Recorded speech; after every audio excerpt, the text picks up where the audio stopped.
कृपया ध्यान दीजिए 68th बीपीएससी प्रीलिम्स परीक्षा को हम लोग टारगेट कर रहे हैं। इसमें हम लोग जनवरी 2022 से लेकर फरवरी 2022 तक के प्रतियोगिता दर्पण करंट अफेयर को देखेंगे।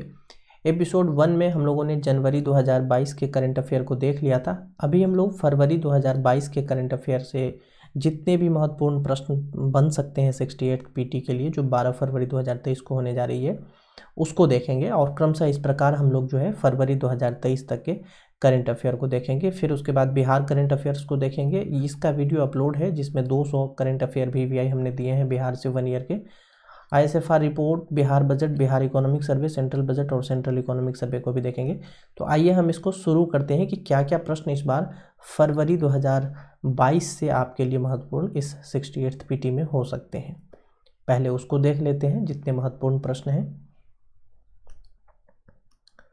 देखिए, ये है राष्ट्रीय घटनाक्रम। आप सभी जानते होंगे प्रतियोगिता दर्पण के फरवरी 2022 का ये मैगजीन का जिस्ट है। इसमें 5 सेक्शन होता है: राष्ट्रीय घटनाक्रम, अंतर्राष्ट्रीय घटनाक्रम, आर्थिक वाणिज्यिक परिदृश्य, उसके बाद नवीनतम घटनाक्रम और खेलकूद। उसके बाद बीच में, प्रतियोगिता दर्पण के बीच में लगभग 2 से 3 पेज का राष्ट्रीय और अंतर्राष्ट्रीय सारांश होता है। यदि आप इतना कर लेते हैं बहुत अच्छे से, तो करंट अफेयर का जो क्वेश्चन आता है आपके बीपीएससी पीटी में, उसका लगभग 70 to 80% कवर हो जाता है। बिहार के हिस्सा को भी आप कवर कर लेते हैं और बजट और आर्थिक सर्वेक्षण कर लेते हैं, तो 100% आप जो है कवर्ड हो जाते हैं करंट अफेयर में। और कोई एक वार्षिक अंक उसके साथ अगर कर लें तो बहुत अच्छा होता है। तो आइए हम इसको शुरू करते हैं। जो इम्पोर्टेंट प्रश्न है केवल उसी पर हम चर्चा करेंगे। MI-17V5 हेलीकॉप्टर दुर्घटना में भारत के प्रथम chief of defence staff Bipin Rawat का निधन हो गया था। इनका निधन 8 दिसंबर 2021 को हुआ था। आपसे पूछा जाएगा कि यह दुर्घटना हुई कहाँ थी और वो कहाँ से कहाँ तक जा रहे थे। तो शुलूर स्टेशन कोयम्बटूर से वेलिंगटन के डिफेंस स्टाफ कॉलेज ये जा रहे थे, और कुन्नूर जो नीलगिरी डिस्ट्रिक्ट तमिलनाडु में पड़ता है वहाँ पर यह दुर्घटना हुई थी। इसके लिए एक समिति का निर्माण किया गया था, बनाई गई थी, जिसके अध्यक्ष थे एयर मार्शल मानवेंद्र सिंह, और यह समिति रक्षा मंत्रालय के तत्वावधान में बनाई गई थी।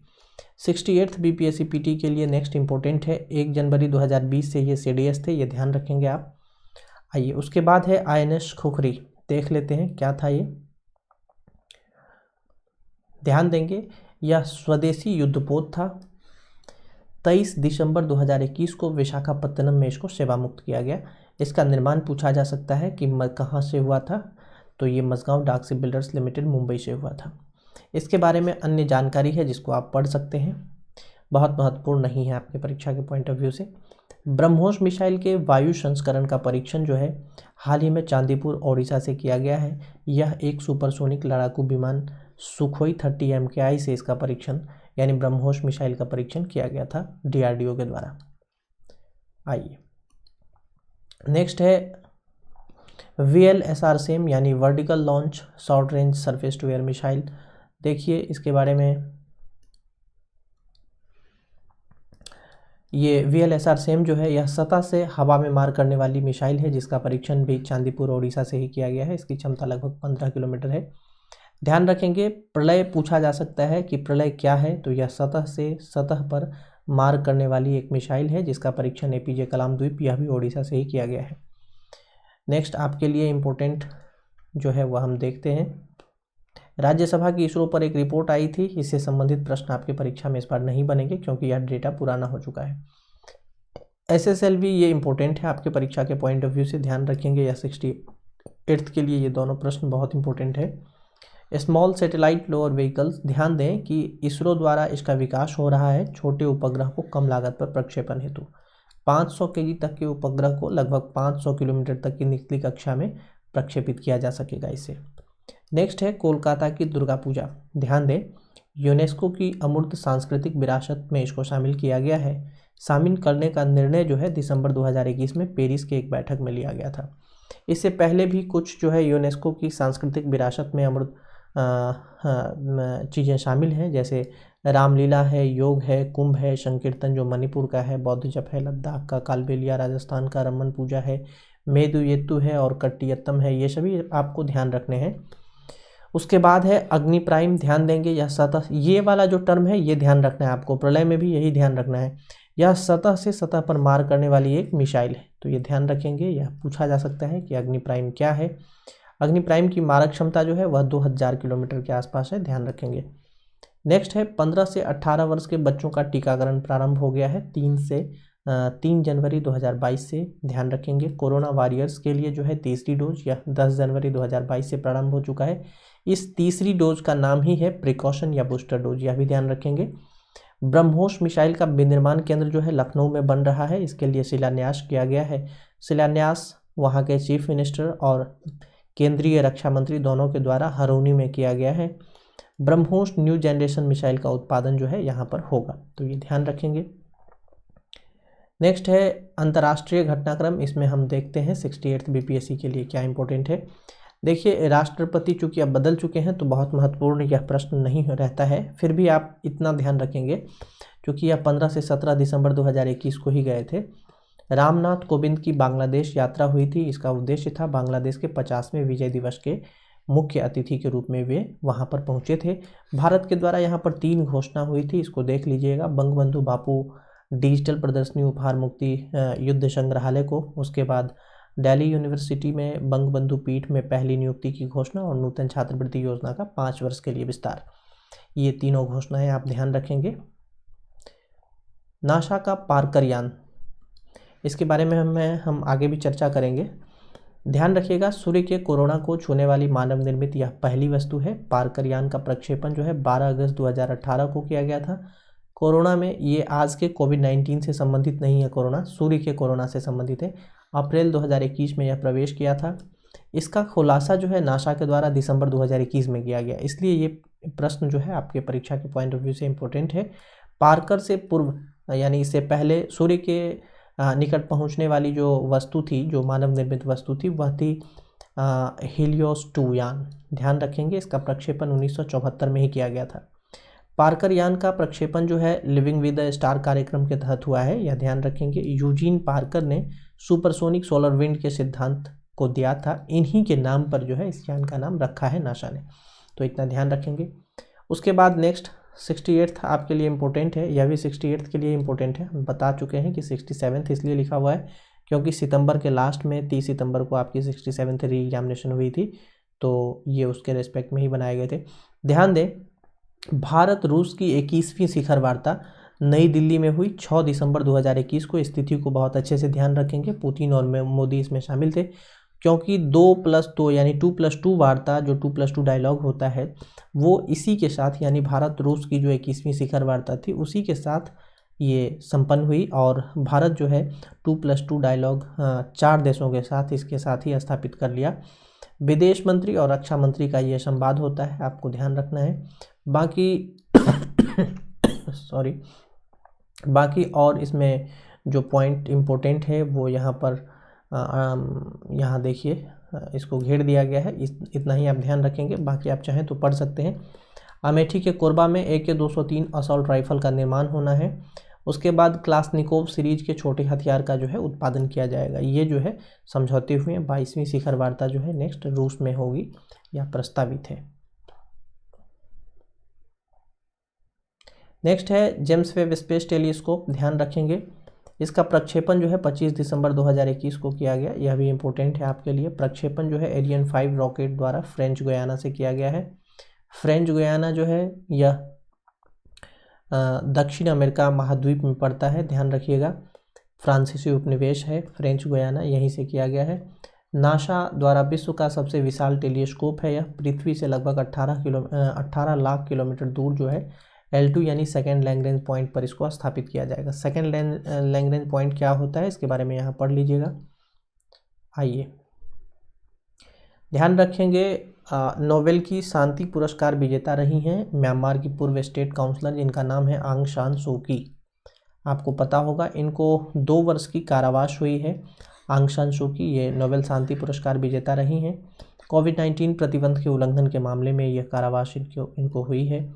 नेक्स्ट 68th बीपीएससी के लिए जो इम्पोर्टेंट है ध्यान रखेंगे,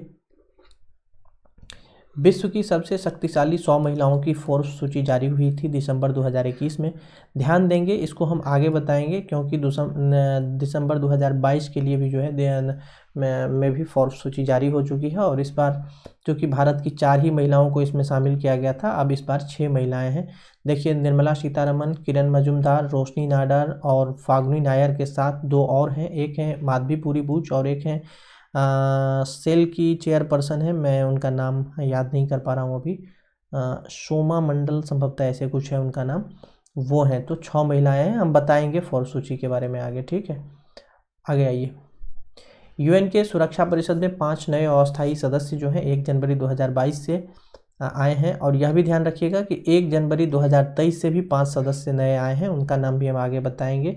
यह 5 सदस्य ध्यान रखेंगे, यूएई है, अल्बानिया है, ब्राज़ील है, घाना है और गैबोन है। तो ये आपको ध्यान रखना है। भारत की जो है अस्थायी सदस्यता 31 दिसंबर को ही समाप्त हो गई है, तो ये पॉइंट भी इम्पोर्टेंट है आपके लिए। जर्मनी के नए चांसलर ध्यान रखेंगे ओलाफ सोल्ज बने हैं। इनके पार्टी का नाम ध्यान रखिएगा सोशल डेमोक्रेटिक पार्टी है और ये बनी है एंजेला मर्केल के स्थान पर, जो 2005 से 21 यानी लगभग 16 साल तक वहाँ की चांसलर रही थी। तो ये ध्यान रखने हैं आपको।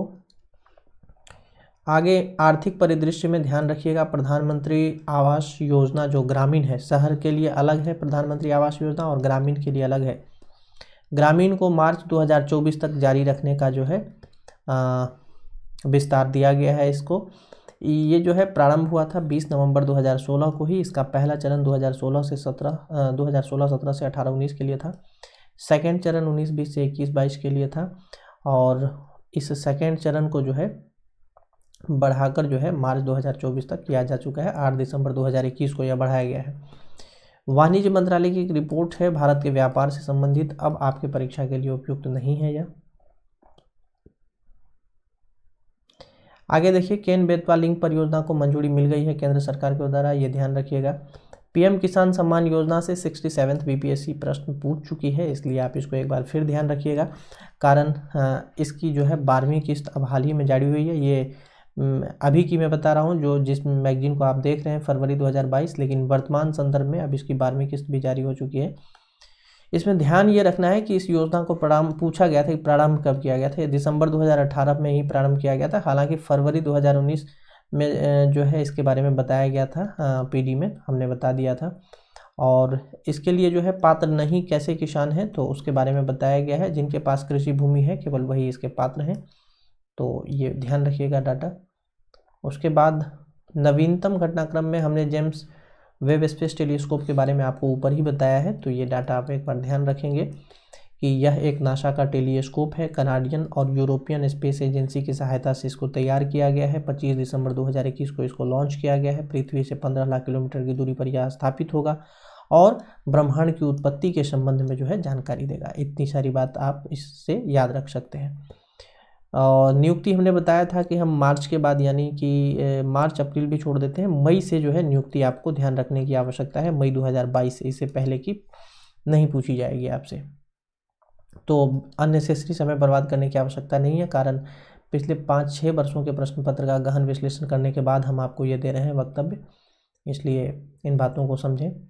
और जैसे देखिए, रेलवे बोर्ड के अब चेयरमैन बदल चुके हैं, यहाँ पर विनय कुमार त्रिपाठी साहब बैठे हुए हैं। तो हम चाहते हैं कि आप उन चीज़ों से भी अवगत हों जो आपके परीक्षा के लिए ही केवल महत्वपूर्ण हो। जेनेवा में निशस्त्रीकरण पर संयुक्त राष्ट्र सम्मेलन में भारत के नए अस्थायी प्रतिनिधि अनुपम राय, यह ध्यान रखेंगे। और यदि वर्तमान में यह बदलते हैं तो भी ध्यान रखेंगे, इसको अपडेट कर लीजिएगा। जेनेवा में निशस्त्रीकरण पर संयुक्त राष्ट्र सम्मेलन में भारत के नए अस्थायी प्रतिनिधि अभी कौन है, इसको एक बार गूगल कर लीजिए। यदि अनुपम राय हैं तो बहुत अच्छी बात है, पंकज शर्मा का स्थान इन्होंने लिया था उस समय। यदि बदल चुके हैं तो यह भी देख लीजिए। भारत में कनाडा के नए उच्चायुक्त आपके लिए अब इम्पोर्टेंट नहीं है। इन्फोसिस साइंस फाउंडेशन के वर्ष 2021 के पुरस्कार ध्यान रखिएगा। ये बीपीएससी इस तरह के प्रश्न पूछ चुकी है, उसमें नाम दिया गया था और पूछा गया था कि ये पुरस्कार किस क्षेत्र में इन्फोसिस साइंस फाउंडेशन की तरफ से दिया गया है, किन्हें दिया गया है। तो इस बार का जो है नया वाला आ चुका है, तो हम आपको ये नहीं बता रहे हैं। केवल 2022 का पुरस्कार जो है 6 क्षेत्र में दिए जाते हैं, ये आपको हम बताएंगे। उसके बाद ICTP रामानुजन पुरस्कार ध्यान रखने की आवश्यकता नहीं है। रामनाथ गोयनका पुरस्कार, जमनालाल बजाज पुरस्कार, ये सब को छोड़ दीजिए। मिस यूनिवर्स 2021 हरनाज सिंधु हुई हैं। मिस यूनिवर्स 2022 देख लीजिएगा, ठीक है। आगे हम बताएंगे इस सब के बारे में आपको। ज्ञानपीठ पुरस्कार एक बार इम्पोर्टेंट है, ध्यान रखिएगा, पुराना भी पूछा जा सकता है आपसे। 2020 और 21 के लिए इसकी घोषणा हुई थी 7 दिसंबर 2021 को। 56वां और 57वें के लिए नीलमणि फुकन जो असमी कवि थे, और दामोदर मावजे जो कोंकणी थे गोवा के। तो ये नाम आपको ध्यान रखने हैं स्पष्ट रूप से। आगे देखते हैं, प्रधानमंत्री मोदी को भूटान का सर्वोच्च नागरिक सम्मान जिसका नाम था order of the true Gyalpo, ये मिला था। ये भी ध्यान रखिएगा 68th BPSC PT के लिए, हालांकि ये पुराना है। अब टाइम पत्रिका का पर्सन ऑफ द ईयर जो है, अब जो है ये एलन मस्क थे इस समय, अभी हम लोग देख रहे हैं 2021 में। अब 2022 में जो है जेलेंस्की साहब हो गए हैं, जो यूक्रेन के राष्ट्रपति हैं। तो ये सब ध्यान रखने की आवश्यकता है, इसलिए हम आपको अपडेट करते जा रहे हैं कि आप कहाँ कहाँ देखिए, कहाँ कहाँ क्या क्या परिवर्तन करने हैं आपको परीक्षा के हिसाब से।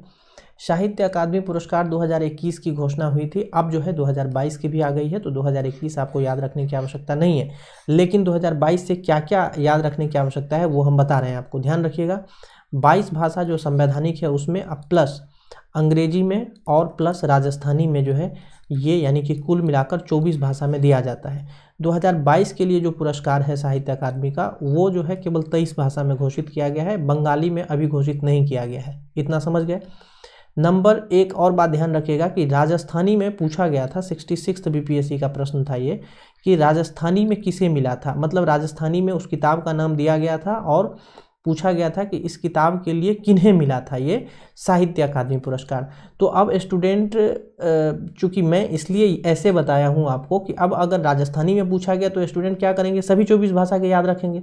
नहीं, ध्यान रखिएगा, संवैधानिक भाषा के अतिरिक्त केवल 2 भाषा में ही जो है साहित्य अकादमी मिलता है। तो आपके लिए, चूँकि देखिए मैथिली जो है हमारे यहाँ का वो क्या है, मैथिली बिहार से मैथिली को जो है संवैधानिक भाषा का दर्जा प्राप्त है, तो आपको मैथिली याद रखना है। हिंदी में याद रखना है क्योंकि हिंदी जो है हमारी राजभाषा है। और ध्यान रखिएगा उर्दू में क्यों याद रखने की आवश्यकता है, क्योंकि यह बिहार की द्वितीय भाषा है।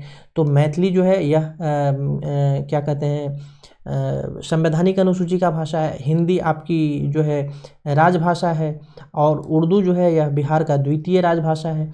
तो इसलिए ये तीनों आपको ध्यान रखने हैं। संस्कृत भी ध्यान रखने हैं, बिहार से सटा हुआ नेपाल है तो नेपाली भी आपको ध्यान रखने हैं, और अंग्रेजी और राजस्थानी आपको याद रखने हैं। अब देखिए अंग्रेजी है, हिंदी है, संस्कृत है, नेपाली है, मैथिली है, उर्दू है, राजस्थानी है। अब इन्हीं का लिस्ट यहाँ पर दिया गया है, इसीलिए मैं आपको ये बता दिया हूँ। यहाँ से किसी भी नाम को याद रखने की आवश्यकता नहीं है। उसके बाद जैसे 2022 वाला है तो बिहार से 2 व्यक्ति को मिला है, ठीक है। एक मैथिली में हर बार बिहार से मिलेगा ही किसी न किसी को, क्योंकि यह बिहार का ही भाषा है। और उसके बाद जो है हिंदी में मिला है, तो ये दोनों याद रखना है आपको, ठीक है, बिहार से। और ये कहाँ किस जिला से है, और इनको किस क्षेत्र में दिया गया है भाषा में, मतलब किसके लिए दिया गया, उपन्यास के लिए, कविता संग्रह के लिए, या किसी और क्षेत्र में दिया गया है, तो ये ध्यान रखना है। तो ये मैं बता दिया, आप कन्फर्म हो गए कि क्या क्या आप याद रखना है आपको। आइए, BBC sports personality of the year 2021 का पुरस्कार जो है माराडोनाडो को मिला था, ये ब्रिटेन की हैं। अब जो है ये सब चेंज हो गया है, ध्यान रखने की ये सब आवश्यकता नहीं है। कुछ दिवस आपके लिए इम्पोर्टेंट हो सकते हैं, तो ध्यान रखिएगा, क्योंकि 60-62 BPSC में पूछा गया था। तो सुशासन दिवस ध्यान रखिएगा, ये वाजपेयी, अटल बिहारी वाजपेयी का जन्म दिवस है और इसको सुशासन दिवस के रूप में मनाते हैं। 24 दिसंबर ध्यान रखिएगा राष्ट्रीय उपभोक्ता दिवस, क्योंकि प्रधानमंत्री जो है, प्रधानमंत्री अभी जो गरीब कल्याण अन्न योजना चल रहा था तो उससे संबंधित है, इसको हाल ही में अभी समाप्त किया गया है। और 1 जनवरी 2023 से जो है NFSA के तहत, नेशनल फूड सिक्योरिटी एक्ट के तहत जो है अब लोगों को फिर से फ्री में अनाज दिया जाएगा दिसंबर 2023 तक। तो आपकी परीक्षा फरवरी 2023 में है, इसलिए आप इसको ध्यान रखेंगे, पूछा जा सकता है। उसके बाद विजय दिवस ध्यान रखिएगा, यह 16 दिसंबर को। अंतर्राष्ट्रीय मानवाधिकार दिवस 1948 से ही मनाया जाता है, 10 दिसंबर को, इसको ध्यान रखिएगा। उसके बाद जो है दिव्यांग जन अंतर्राष्ट्रीय दिवस ध्यान रखिएगा 3 दिसंबर को, और एक ये भी ध्यान रख लीजिएगा, ठीक है। इतना आपके लिए इम्पोर्टेंट है। आगे बढ़ते हैं। 2022 को अंतर्राष्ट्रीय वर्ष के रूप में मनाए जाने की किस किस रूप में घोषणा की गई थी, ये ध्यान रखिएगा। सतत विकास हेतु विज्ञान का अंतर्राष्ट्रीय वर्ष, परंपरागत मत्स्यिकी एवं मत्स्य पालन का अंतर्राष्ट्रीय वर्ष और ग्लास का अंतर्राष्ट्रीय वर्ष के रूप में मनाए जाने की घोषणा की गई थी। ये यूनेस्को के द्वारा, ये जो है क्या है, खाद्य करके है कुछ, इसका पूरा नाम मैं याद नहीं कर पा रहा हूँ अभी, FAO क्या है, देख लीजिएगा एक बार गूगल पे, ठीक है। पुस्तक में ये सारे पुस्तक ध्यान रखिएगा क्योंकि BPSC पुस्तक से संबंधित प्रश्न पूछती है, तो इसको ध्यान रखने की आवश्यकता है आपको। उसके बाद हम देख लेते हैं और क्या इम्पोर्टेंट हो सकता है। खेल कूद सब इम्पोर्टेंट नहीं है, हम बताएंगे, ये सब मई से याद रखने की आवश्यकता होगी आपको। और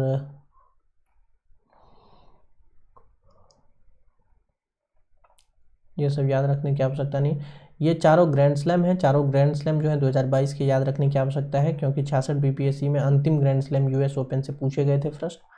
देखिए यहीं पर ये द एंड हो गया और इस बीच में आपके लिए जितने इंपॉर्टेंट प्रश्न बन सकते थे वो हमने बता दिए, ठीक है। तो अंत तक बने रहने के लिए बहुत बहुत धन्यवाद। और तुरंत हम अब नेक्स्ट मार्च का देखें।